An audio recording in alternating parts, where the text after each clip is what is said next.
Help me, Turtle. I have a hole in my tooth.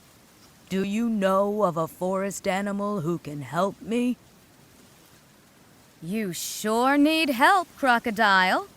But I can tell you one thing. The creatures of the forest don't trust you. They think that you will eat them, even if they help you. Tap Crocodile and Turtle to advance the story. How can you say that?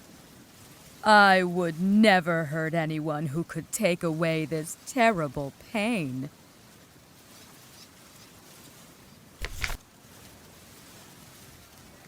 Crocodile looked across the river, where the village women were washing their clothes.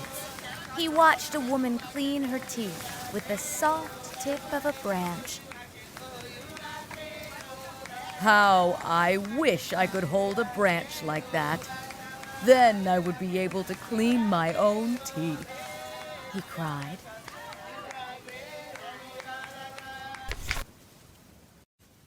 When she saw Crocodile's tears, Turtle waddled off into the bush as fast as she could.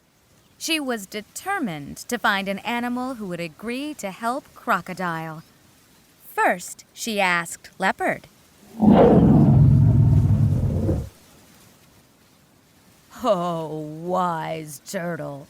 Don't you know? Helping the wicked will only bring you trouble. Leopard answered. No, I will definitely not help Crocodile.